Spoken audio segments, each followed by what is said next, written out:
visuals after the pronouncement of verdict. We're going to play those visuals out for our viewers. What you see on those visuals as well, he's holding a file, and Gaurav, I'll pull you in on this. What's interesting is he chose not to contest this particular trial. He chose to fight it out on his own.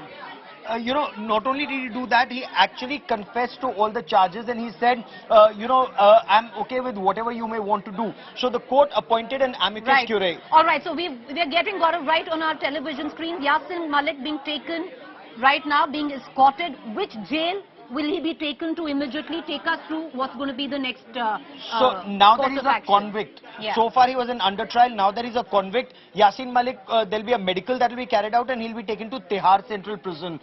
Convicted terrorists are taken to Tihar. He is kept in a high security section of the Tihar Central Jail. That is where he is likely to be. Because he remains an under trial in other cases, including the abduction of Rubaiya Saeed and the cases that are on against him in terms of the murder of Indian Air Force personnel, where charges have been framed against him. The trial is to continue. But this is extremely significant right now. Also what one would need to note right now, Gaurav, and we're going to cut across to Ashraf Bani, who's joining us not very far off from where Yasin Malik's residence is in Srinagar. Ashraf, stay with me for 10 seconds. I want to bring in Gaurav again, because Gaurav, this particular case, this particular judgment will not now be contested, because he's not contesting it. So there is no higher court.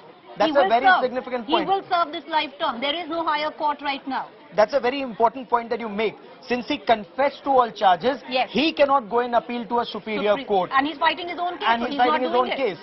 But the NIA may go seeking death penalty, because in both cases, NIA sought death penalty.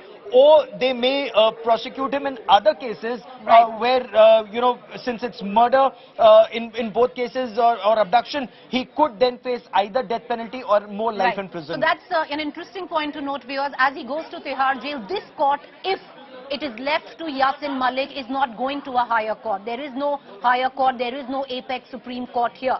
There is no review petition here at all in any of the courts, because he's not going to contest it. He's accepted the verdict. But there are other cases, and what Gaurav pointed out here, that the NIA could very well approach a higher court saying, no, not death penalty. This man deserves not life imprisonment. This man deserves the death penalty. I want to cut across right now and bring in Ashraf Wani, who's been getting us the latest from Srinagar, not very far from where Yasin Malik lives. Ashraf, a short while ago, there was tear gas which was used because there were a lot of supporters and it would have gotten out of hand. What's the latest? Pakistan's Prime Minister Shahbaz Sharif has just reacted.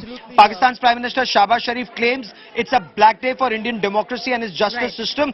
India can imprison Yasin Malik physically, but it can never imprison ideas of freedom he symbolizes. So basically, Shahbaz Sharif is only parroting Pakistan ISI's lines here. All right, so Pakistan supporting Yasin Malik, lamenting the life imprisonment for Yasin Malik that was announced exactly 25 minutes ago, viewers. Cutting across back to Ashraf Bani. Ashraf, thank you for holding on. Take us through what's the situation right now.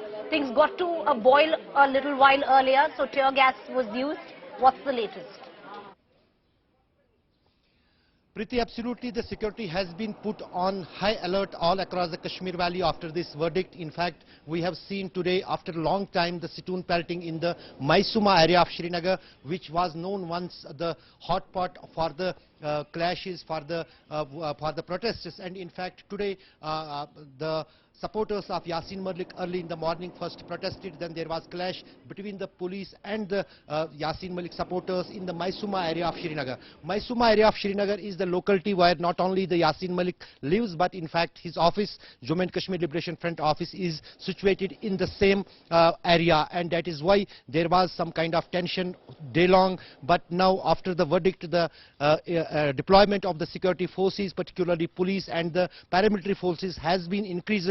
Not only particularly in that area, but in fact in other areas of the Srinagar city, so that any kind of law and order situation could be curbed, not only in the Srinagar, but in fact in different parts of the Kashmir Valley. There are supporters of Yasin Malik as well as the Jammu and Kashmir Liberation Front in the Kashmir Valley.